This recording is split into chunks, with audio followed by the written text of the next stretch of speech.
Hey everybody, welcome to the channel. WildMax1 here, bringing you the Raid Shadow Legends video. And today we are back on my clanmate Rocket Sauce's account, going to do a champion guide for a champ that I unfortunately do not have on my account. But thank you to Rocket Sauce for letting us use his Rolls Royce of an account to get this done. I am of course talking about the Void Affinity support-based champion from the Barbarian faction, Tuhanarak.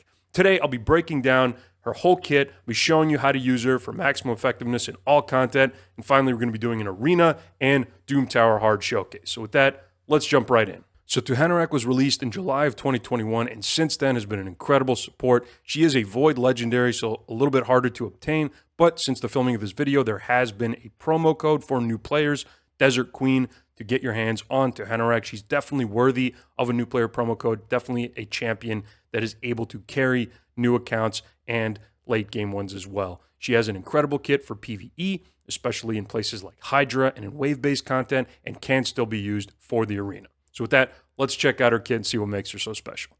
Starting off with her A1, Sun's Kiss. Attacks one enemy, has a 30%, booking up to 50% chance of placing a big decreased speed for 2 turns, and then places a 15% continuous heal buff on Tuhanarak and your lowest HP ally with every A1. So this is where all of her healing comes in her kit. This is actually a substantial amount coming from an A1, and also having the utility of putting up the decreased speed, which is incredibly relevant in encounters like Hydra or Chimera, or just in any wave-based content, and then you can buff spread it with her A2, spoiler alert. But yeah, great A1 for this support kit.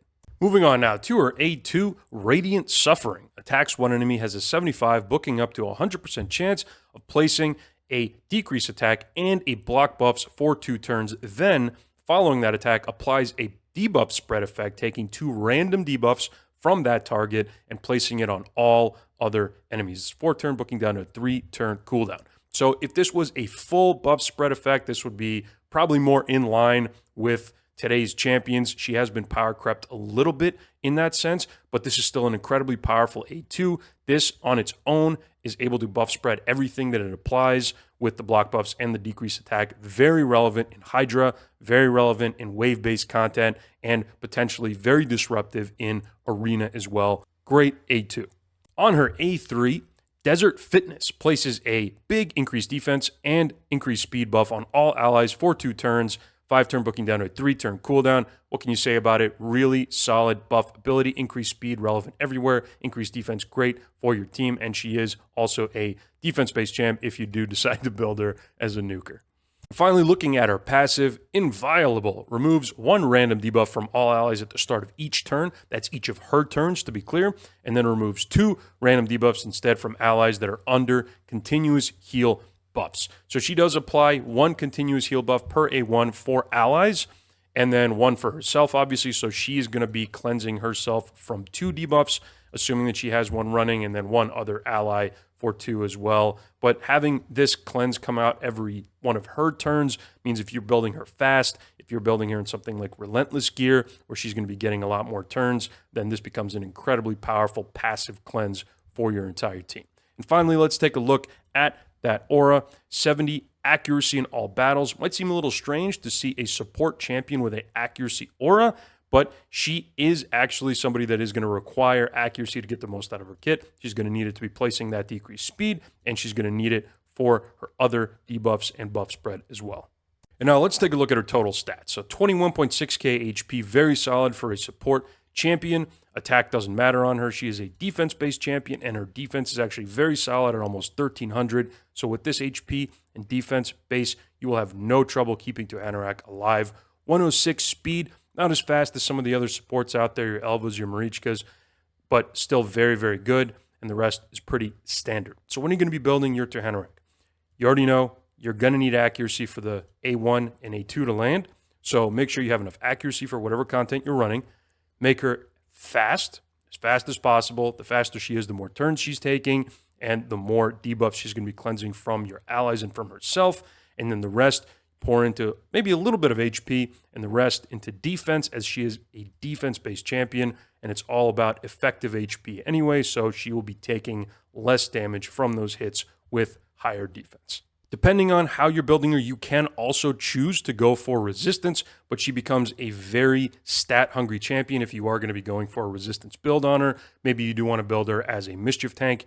In Hydra, for example, that would require enough resistance for that, then enough accuracy to land her A1, A2, and then again, speed and then tanky stats. So she is somebody that can potentially be very stat-hungry if you decide to go for that resistance, but otherwise, accuracy, speed, defense, HP, good to go. So now let's take a look at the best possible gear sets that you can use on your Tuhanarak for all content, starting off with PvE specifically. Obviously, the main focus whenever you're building your champions should be your stats to make sure you get those right.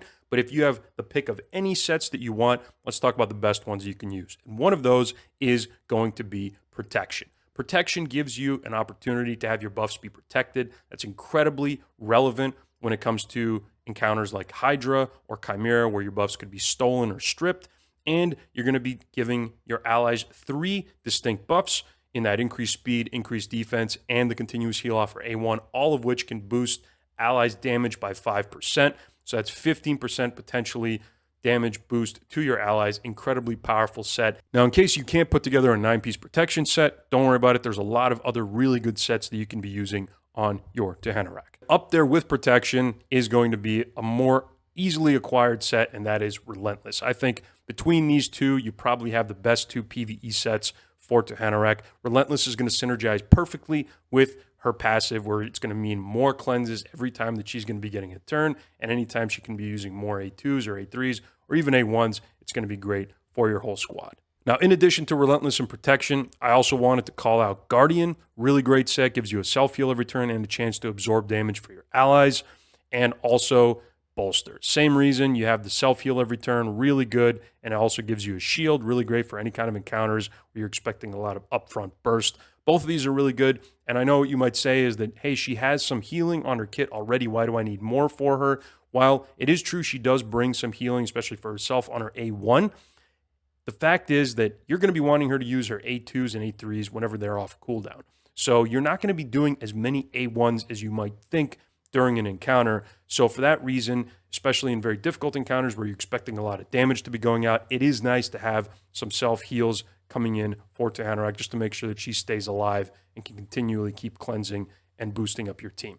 Now, if you don't happen to have any of those sets, don't worry about it. There's still great sets you can use. Tuhanarak obviously is going to need accuracy in her kit. So one of the most accessible sets that you can put on her is also one that you can craft, one of the easiest to craft, and that is going to be Perception. Matt's coming from Faction Wars. This is going to be amazing for her. Speed means more turns. Accuracy means you're landing your A1 and A2. Perception is going to be just fine. And beyond that, any other set that's going to be boosting her stats in any way if you don't happen to have 6 pieces of Perception. So now we've talked about all the best PvE sets for Tuhanarak, let's talk about Arena. And for Arena, highly recommended for Tuhanarak to go for at least 1 turn Stone Skin. I recommend this for most champions going into the arena. There's just too much damage, too many faster champions out there, too much crowd control, turn meter pushback. Stone Skin makes sure that she gets a chance to buff up your team, to potentially disrupt the enemy team. It's going to be very, very powerful. 1 turn Stone Skin, when you get a chance to put it on her, if you're bringing her into arena, this is going to be #1 choice for sure. You could even go and make an argument for 2 turn Stone Skin. And if you don't have the Stone Skin gear to put on your Tuhanarak, you can, of course, just as in PvE, go with Bolster. This is going to be great in the arena, might even be better in the arena. And also, of course, if you do have 9-piece protection, you can, of course, bring that, and then that will allow her increased speed, increased defense, and her continuous heals to remain protected so they can't get stripped off or stolen. And again, the speed from protection, extremely relevant. If you can do nothing else for the arena, just make sure she's built fast. And finally, one of my favorite options to go for any champion that has a cleanse, even a pseudo cleanse like Tuhanarak, is to go with 1 turn Stone Skin and then couple that up with a set that's going to allow you to compete with some of the faster champions out there, and that is Supersonic. So 4-piece Supersonic and 1 turn Stone Skin. That way you get the survivability in the beginning, and if somebody happens to outpace you, then you can use the passive from the 4 turn Supersonic to potentially catch up and then start cleansing your team if any debuffs did land on them. So with that, let's take a look at how Rocket Sauce has his Tuhanarak built. You see here, he's got the 4-piece Relentless, Speed, and then he's got 2 pinpoint accessories there. This is perfect. Again, Relentless, amazing. pretty much anywhere you want to use it. Even in the arena, if you wanted to use that, would be effective there. Relentless, great set. Now let's take a look at the individual pieces. He's got HP on the ring, HP with HP Ascension on the amulet. Both those could be defense if you wanted to. He's got accuracy on the banner. He's got defense with defense on the chest plate, speed with speed on the boots. So for total stats, we're looking at 83k HP, almost 5.5k defense, 325 speed, and 613 accuracy. With that much accuracy, you're pretty much looking at arena already. There's nothing that you're going to be going after with Tuhanarak that's going to require that much. This is obviously very much an endgame account. Keep that in mind. But I think that his breakdown of how he's prioritized his stats on his pieces is correct. HP or defense on everything, and then speed on the boots, accuracy on the banner. If you need it, you can also, of course, decide to go with defense or HP if your accuracy requirements are already met for the content that you're pursuing. For relics on your Tuhanarak, quite a few good choices you can go with. You see here that Rocket Sauce is using a Gilded Dragonstone, more of a budget relic on Tuhanarak, but there's a lot of really good choices. So let's start off by looking at the best possible arena relics. If you're going to be going into the arena with Tuhanarak, I think the best possible choice is going to be Wand of Submission. It's got great stats for her, and the passive is what really makes this relic shine. I use it on most of my damage dealers in the arena. Having a chance to reflect back any of that heavy crowd control you're going to see is absolutely game-changing. So even though she does have a cleanse, making sure she's not cheaped is really important. If you have a Valcardiac Heart, that's another really great option if you're going with a high resist Tuhanarak. I think one of the best options you can put on her for the same reason that you go with a Relentless set is going to be Perched Shadow. Again, all great stats, survivability, speed, and a chance at an extra turn. So that's extremely powerful on this champion. Then some of the newer options that are out there, Exozar's Totem gives her accuracy, HP, and gives her speed really good and boosts her turn meter whenever allies are taking any kind of crowd control. So this way, she's going to get to her turn faster, and then she's going to start activating that passive faster on your team to cleanse them out of whatever possible crowd control the enemy team has already thrown at you. Now, if you don't happen to have any of those relics and you're just looking for something really budget to throw on her, obviously any champion that requires accuracy, you can always throw a Molten Death Bell on. Really solid for just meeting those requirements for whatever content you're going to be choosing. But I think that when it comes to something that's a good balance between a budget relic and something that is really useful and synergizes perfectly with her kit, Perched Shadow truly for either arena or for PvE content because of that chance for extra turn, because of how well that synergizes with her passive. For blessings, you have quite a few good options to go for on your Tuhanarak. You see here that Rocket Sauce is using Intimidating Presence at 6-star. Makes a lot of sense. That's going to be good for either PvE or PvP/arena. But if you're specifically focusing on arena, I highly recommend going Lightning Cage just because she's going to have a much easier time keeping her stone skin on and not having that stripped off. Another option would be Temporal Chains, decreasing the enemy team's speed for every buff that they have on them. And of course, Polymorph, very powerful still, especially because Tuhanarak is built with accuracy, or should be, to maximize her kit. So even if you're not using a 6-star Polymorph, she's still going to have enough potentially to land it and sheep the opponents even below 6-star. And then if we're talking about PvE, of course, Intimidating Presence, as already mentioned, still really good. And then if you are missing a Brimstone or a Smite applier on your team, she is a really good option for any team because, once again, she will have the accuracy to land that Smite. You can choose to go with Cruelty if you want to, but that'll be better for single target encounters, not going to be as good in places like Hydra, and for that, I would just recommend going with the Brimstone.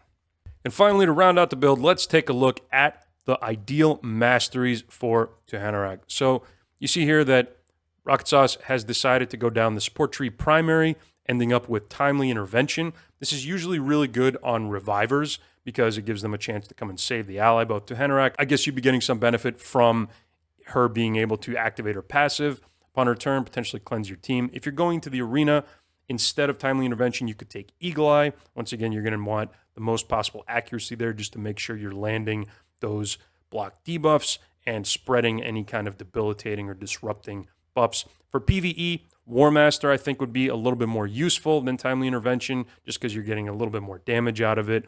The rest of the Masteries here, I think, are absolutely fine. The only thing I would say is if you're looking for more accuracy, then you can choose to grab more of that in the support tree. Instead of Exalt and Death, grab yourself Charge Focus, and instead of Rapid Response, grab yourself the Swarm Smiter. So for the first showcase in today's video, we're going to be going into the arena. Our team is going to feature Fabian as our lead and primary disruptor. We've got Phoenix there. We've got Ferric and the Fat. Team on the opposing side is Arbiter, Mithrala, Fabian of their own, and a Lazarius. So let's see what our Tuhanarak can do to assist us to win this. So we got the speed lead here. I would expect nothing else. We have a lot of speed on this Fabian in Rocket Sauce's account. We're going to go ahead and lock everybody out except the Mithrala. Now, we could go with an A3 here from Tuhanarak, but I think since we have 3 champions on the opposing team with lower resistance, we're going to go in with the A2. There we go. Both of them applied to Lazarius, and then the buff spread puts it on Fabian and the Arbiter. Unfortunately, we have the cleanse from Mithrala, so I'm going to decide to go and ally attack this Fabian. I want to get him out of the match. So best thing to do is just going to be to put him down with the A1 from Phoenix. I'm pretty sure this is going to be enough damage. There we go. And that is that. Now, we see the weaken on our Ferric and the Fat there. And as soon as it becomes Tuhanarak's turn, you notice that immediately got cleansed. So if there were any debuffs on the team, here we go. We have some hexes coming out from the Mithrala. As soon as it's going to be Tuhanarak's turn again, those are going to be gone. So here we've applied some debuffs onto the enemy Arbiter. We do not have our A2 yet off cooldown. So instead what I'm going to do is apply the decreased speed. Now we're going to strip all the buffs on the opposing side. Here we go. Once again, we have incoming debuffs, which are going to get cleansed, at least one of them, by Tuhanarak. Notice we were still able to debuff spread despite the fact that our A2 killed the Arbiter there. That's important to remember. One thing I will point out right now is look at the state of the board. So our champions are getting a little bit low. They're getting whittled down by damage. And it's because we've been using A3s and A2s on cooldown, and that's the only source of healing is Tuhanarak's A1. Now, we've got Ferrican at half HP. We've got less than half HP on our Phoenix, and then we've got our Fabian also starting to whittle down a little bit. So this is one of the reasons why it's incredibly helpful to actually have a good healer and reviver paired up with Tuhanarak.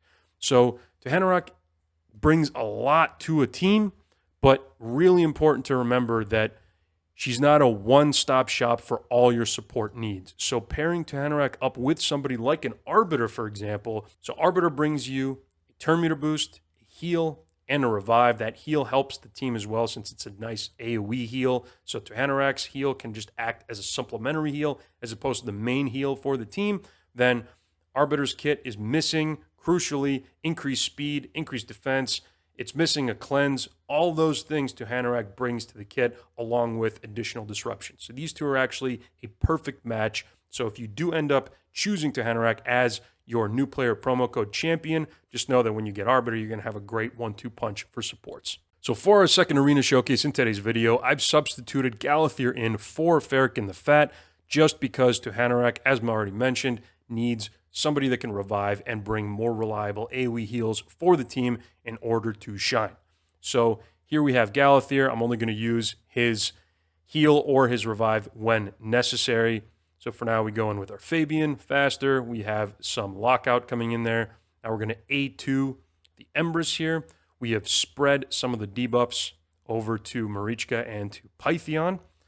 Now we are going to go in and block revive with the A1 on the Empress, just to make sure that he's not going to be transforming and causing chaos.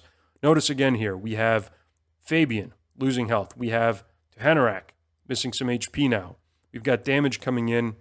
Obviously there we have a full team almost wipe, with the exception of Galathir, bringing everybody back. But again, the heals on Tuhanarak's kit need help from another support. That is really what I'm going to emphasize here. So make sure that you understand exactly what she's going to be bringing to your team. And that is really good buffs, the amazing disruption from her A2 and the buff spread, and then also that decreased speed and some healing But again, the passive cleanse, obviously. So Tuhanarak does need a buddy when it comes to your support. So a duo with her would be excellent. And again, somebody like a Galathier or an Arbiter.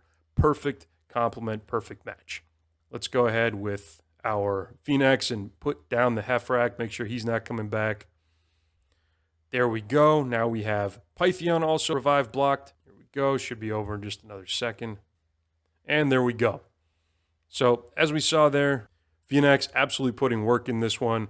Really fun champion to use. And Tuhanarak, again, in order to get the most out of her for any composition, I would highly recommend using her with a reviver with good heals. And for the final arena showcase in today's video, we're going in with UDK, Phoenix, Tuhanarak, and Galathier. On the opposing team, we have Madame Ceres, Wukong, Arbiter, and a Leorius. So we are going to start off by going in with an 8-2 onto Leorius. That's going to put up block buffs, and that means that when we take out Leorius, his passive is not going to be able to put up the unkillable on him because of the block buffs. So now we can easily ignore the True Grip passive and take him out with the block revive, and he is gone for good. Now we already see as Tuhanarak takes turns, all the annoying debuffs on the opposing team are going to slowly dissipate on our team. No concern there. Here we can have some synergy where UDK's continuous heal actually can help Tuhanarak by allowing her to cleanse 2 debuffs instead of 1, and the same for the rest of the team. Unfortunately, Wukong took it away there. He's gone now, thanks to Phoenix. So Phoenix absolutely ending this match quickly here. Let's go in with an 8-2. Let's see what we can do there. Okay, thought that was going to take out both champions. Arbiter surviving for just another second. And here we go with the final hit. Last champ block revived, and we are done. So even though Tuhanarak is not the most meta champion in the arena today, having that block buffs, having that passive cleanse can be extremely beneficial and can really surprise your opponents, as we just saw there with that Leorius passive. And for the final showcase in today's video, we're going to be going into Doom Tower hard on the 76th floor. We're still working our way up through a new rotation of the Dark Fae Tower. And here we have a team with Lydia, UDK, Tuhanarak, Arbiter, and Mikey.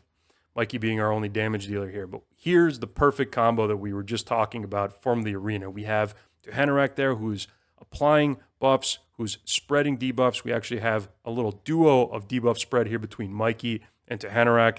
Then we have the passive cleanses coming into play. And then we have a really good reviver, turn meter booster, and AoE healer in Arbiter. So between the two of them, you pretty much have everything that you need from support taken care of, which is, again, why I think, especially for earlier game accounts, this is going to be one of the most powerful combos that you could possibly go with as a start to an account. Having a damage dealer is one thing, but having all of your support roles completely filled and taken care of is another. And yeah, for places like Doom Tower, in places like Hydra, in places like the arena, these two together is pretty much all you're going to need. There we go. One more hit. And there it is. 1 minute and 46 seconds. Not bad. The Mikey doing pretty much all the damage there. A little bit more from the +3 Lydia. But the supports putting in the work, making sure the team stays alive. Tuhanarak plus a reviver/healer like Arbiter. Perfect combo. Great for any account. And there you have it, everybody. The official WoWmax 1 Champion Guide for Tuhanarak. If you enjoyed today's video, please consider liking and subscribing for more content like this in the future. Let me know down in the comments below if there's any other champions or showcases that you'd like to see on my channel. Thank you for watching today's video. Thank you for your time. Have a great day, and I'll catch you in the next one.